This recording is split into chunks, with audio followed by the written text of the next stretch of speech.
What I'm saying is, though, is that this is in your most authentic sources. You can't reject it. And if you're rejecting Christianity off the basis that it was illogical for someone to be punished for the sins of another, then you have to apply the same thing to Islam, because Islam teaches that Jews and Christians are being punished for the sins. That is not the teaching of the Islam that I am trying to explain to you. Like, it's silly to say that this is the teaching of Islam, because you find one hadith and then you negate 99% of other hadiths and the verses and the chapters. Hi, welcome to Religious Insight. In this video, a Muslim gets shown how unjust Allah is in his judgments. Let's watch this video to get more fascinating details. You're Shia? All right. Just getting a bunch of these trolls here. Let's bring up Aris or Aris. Sorry, is that, how do I say your name, bro? Aris Marulakis. Aris. Nice to meet you. Are you Nice to meet you, bro. Are you a Muslim? Oh, yeah. You can hear me now? Yes, I can hear you. Are you a Muslim? Okay, wait. Basically, yes. Now, yes, but I was born in Serbia, in Christianity, Orthodox, and I'm living in Greece. So all around me are Christians. So you grew up Christian. You grew up in a Christian household around Christians, and then you. Yeah, I was baptized. Yes, I was baptized in Kaona in Serbia, in one monastery, and now I'm living in Greece in Corfu Island. And yeah, I came to the Islam just by pure logic and reading, like without influences, outside influence. So, what was the logic that led you to believe Islam was true? Okay. So first of all, my English is not very good. So I mean, whatever I'm reading in Serbian language or in Greek. So for me, it's not easy to follow the verses and everything. But if we're gonna speak about pure logic, for me, like the Christian doctrine and all about the things about salvation and God's mercy, for me, that doesn't suit well, and there is no logical background to back up this. So neither theological background, neither logical background. So there's no logical background to back up what? Like that you have to kill somebody innocent to forgive others people to go free for okay. So just like I was logically not consistent, like with logic. Like you cannot base your righteousness on unrighteous actions, so like on injustice.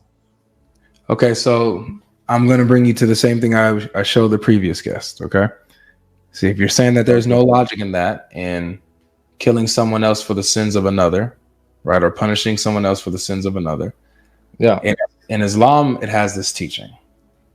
Okay, in Islam, so let me just show you. Sahih Muslim 2767a. It says Abu Musa reported that Allah's messenger said, when it will be the day of resurrection, Allah would deliver to every Muslim, a Jew, or a Christian and say, that is your rescue from hellfire. So the Muslims deserve to go to hell, but they're going to be replaced by a Jew and a Christian in their stead so that they can go to paradise. No, that is not the teaching of Islam. This is not the teaching of the Prophet Muhammad. But it is. You have one hadith, okay, but you have to read whole books about the topic. You're like, and the whole Quran. Brother, I have multiple. You cannot be saved as a Muslim. You can't be saved as a Muslim, except if the God's mercy go up to you.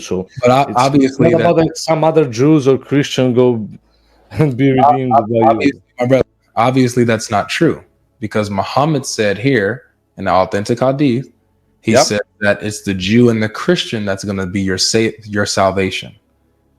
No, but okay. So look, you have one Hadith. Okay, you have one. I have multiple.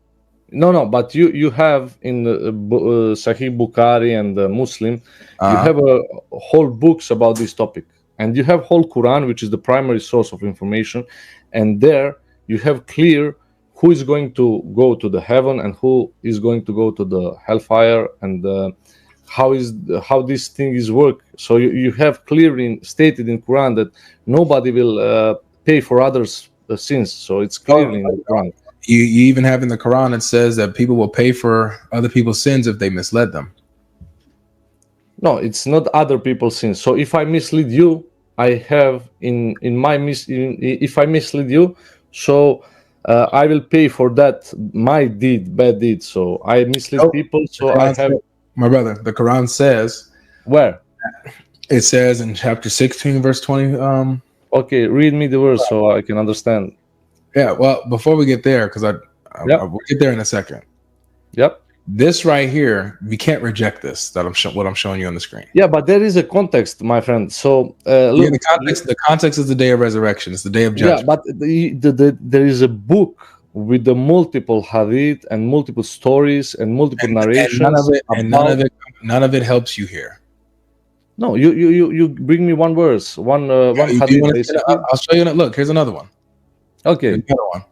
No Muslim would die, but Allah would admit in his stead a Jew or a Christian in hellfire. Umar took an oath by one besides whom there is no God, but he, three times, that his father had narrated that to him from Allah's messenger. So he narrated it 3 times from Muhammad. Okay? Yeah, but what you want to point with this? So you want to say that the teaching of Islam on the Quran is that no Muslim can be saved except the Jews or Christians die for them. Is this your understanding of Islam? This is one of the ways. There's actually quite a few ways that in Islam it describes how a Muslim would be saved. And you pick this one, like this hadith, you pick this one like the main one of them. Way of salvation, and this is the teachings of the Quran, basically. It's one of them. It's one of the main ways. But I told you again, this narration clearly contradicts what Quran says about the day of resurrection, about the Muslims, about how the things is going on with the judgment day. So, but it doesn't. Okay, for example, okay, imagine that you are Muslim. And stuff. Okay.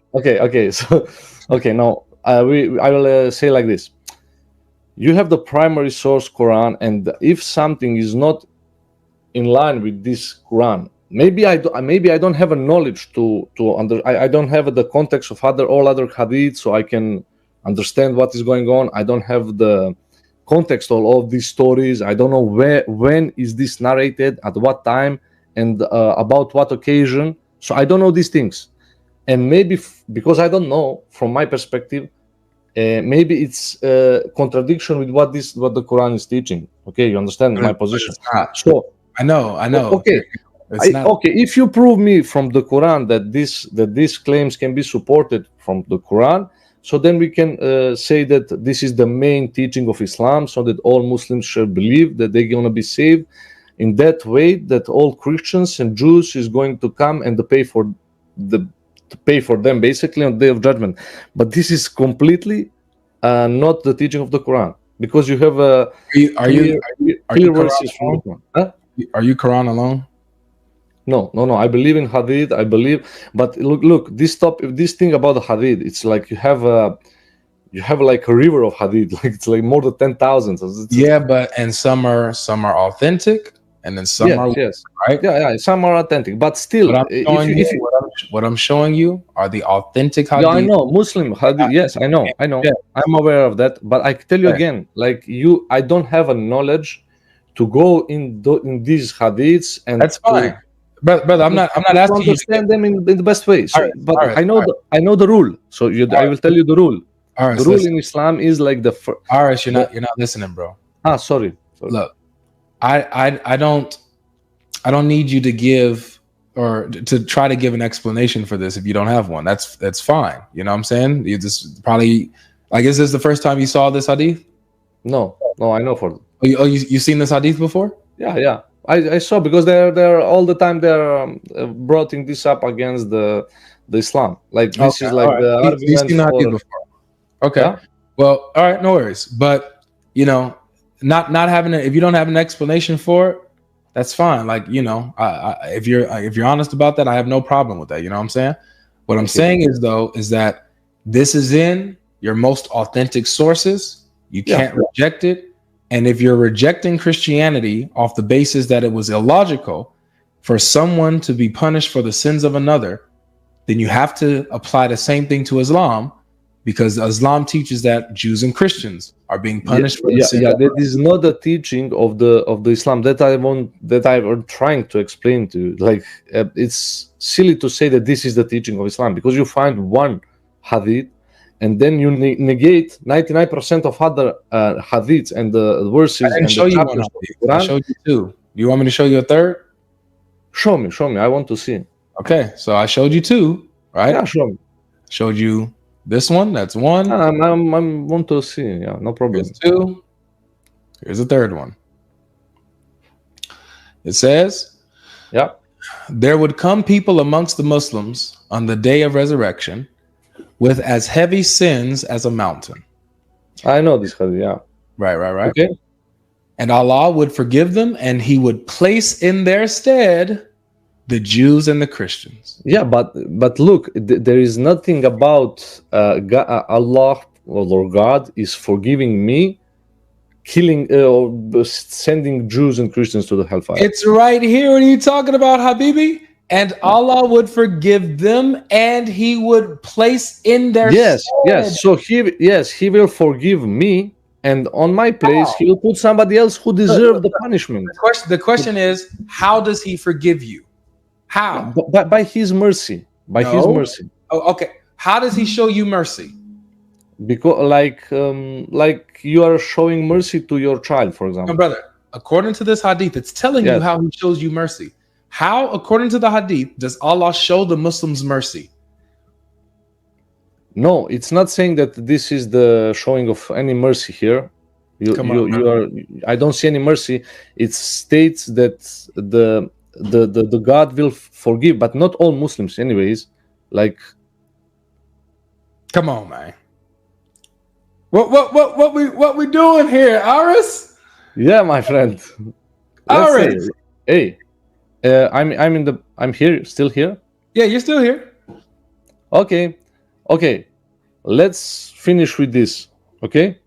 Yes. My position and my perspective of this is that this is not the teaching of Islam. One. The second thing is here is not. But this is. How can you say this is not the teaching of Islam? No, because Muslim. Yeah, but this here, you don't have anything that says to you that the mercy of God is in that the mercy is putting somebody else in hellfire. Let me put it. Let me give you an analogy. Yeah, give me an analogy, please. Maybe it's easier for me. All right. So let's say this king has a village and he has a law against stealing. Right? Stealing is 1,000 lashes. Okay, in this analogy. Yeah. All right, boom. All right, the king's son steals. He steals, he gets caught, and they tied him to a pole. Right? Yep. Okay. But instead of the king's son getting 1,000 lashes, the king unties the son and he ties himself to the pole to receive the 1,000 lashes. Is that mercy to the son? Wait a second. I lost you somewhere in the middle. Apologize, because I was trying to find the verse. Like, just let me know when you're ready, man, so I can, because I don't want to waste my breath. Yeah. Sorry. Yes, you're right. Yeah, everyone will bear the consequences of what he does, and no one shall bear the burden of another. And there's a contradiction. I'm gonna show you that in a minute. But okay, so focus on the analogy that I'm giving you. Okay, let's back. So this is the verse from the Quran. I'm trying to give you an analogy, Aris. I feel like okay. Can I give you an analogy? Yeah. Okay. So I'm just starting over. There's a king Okay. of a village. The law against stealing, 1,000 lashes. Yeah. The king's son steals. So Okay. villagers tied him to a pole and got ready to lash him. Okay. But what the king does instead, he unties the son and he ties himself to the pole to receive the 1,000 lashes in his stead. Is that showing mercy towards the son? Is that showing the mercy towards the son? Mm-hmm. If it's the sin against, so like if the sin against the king, and the king wants to put himself to be hit Aris, by this, okay, it's not. It's like the mercy, yeah, some kind of mercy. Yes, is it mercy? yes. Thank you so much. So same thing, just a little different. Yeah. The Muslims here, they have heavy sins. They committed crimes against God, and their sins are deserving of hellfire. They're going to hell. But Allah forgives them, and instead of them going to hell and being punished for those sins that are as heavy as a mountain, He places in their stead the Jews and the Christians. So the Muslims are escaping their punishment for their sins. They're escaping hellfire. Isn't that Allah showing mercy to the Muslims? No, in that manner that you want to ascribe. Look, bro. I want to look the Hadith. Look, that's where it is, Aris. When we can't be honest with each other in these conversations. Why this is because you're neglecting 99.9% of when you can't be honest in the conversation. No, I will be honest with you, but you don't want to be honest with me. Please stop. This is where, this type of energy changes, because now I have to treat you like a dishonest person, which I don't want to do. I want you to be honest with me in this conversation. Yeah, I'm honest with you. Okay, so you want to tell me, so you want for me answer that I want to you that this is the mercy of I just want you to be honest. You were able to admit that the king taking on the lashes in the stead of his son is mercy towards the son because he escaped the lashes. Okay. But with the Muslims, Allah in their places Jews and Christians in their stead, so that the Muslims escapes punishment and hellfire. No, but in this analogy, mercy towards the Muslim. In that analogy, Allah should go to the hellfire, not Jews and Muslims, because the king goes and takes the lashes. So Allah is the king, and he has to go to the hellfire. I don't get you. Would it be logical if Allah wanted to, and He's the one who took the lashes or took the punishment of their sins? Would there be anything logically wrong with that? Of course. Because the God is. I don't want to cut you off, but thanks for coming. That's it. No, sorry. Thanks for coming.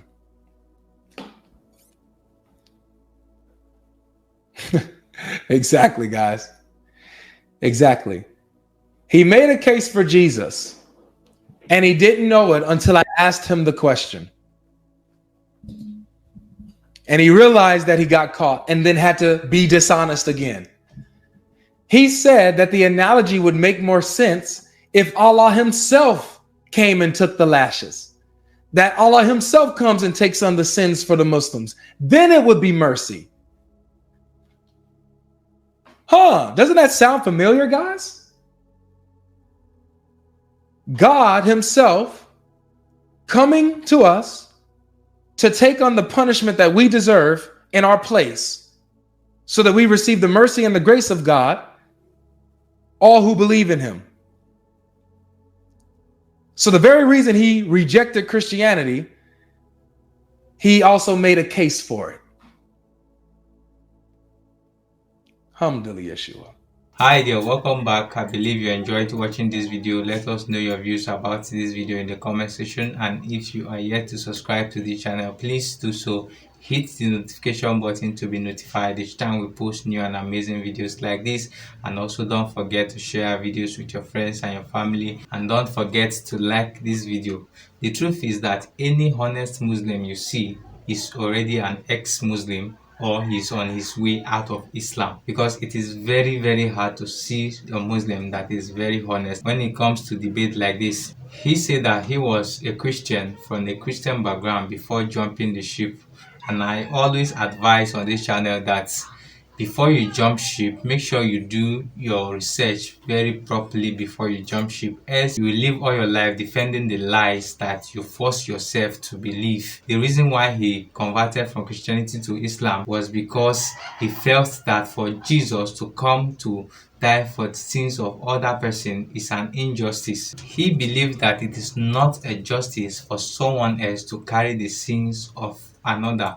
First of all, Jesus was not forced to carry the burden or sins of the world. He willingly agreed with the Father to come as a ransom for our sins. And I believe this is a reason why I know that this man has no knowledge of his religion. He only jumped ship without proper knowledge about Islam, because the Hadith says that on the day of judgment, both the Jews and the Christians will be used as ransom for the sins of the Muslims. Is that not a transference of burden? If the question should be asked, I believe this man would end up tap dancing and not giving us any reasonable answer.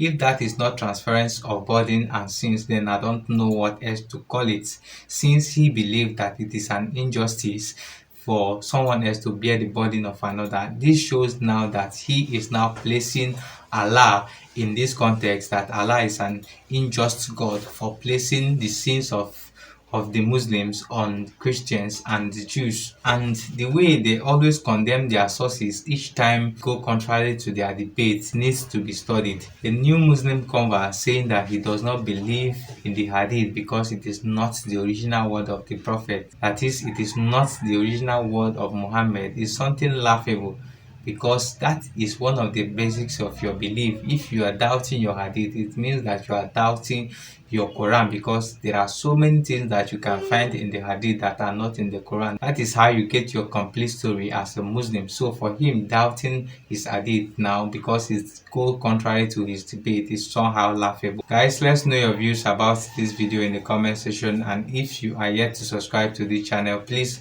subscribe, hit the notification button so that you can be notified each time we post new and amazing videos like this. Thank you for watching. See you in our next video.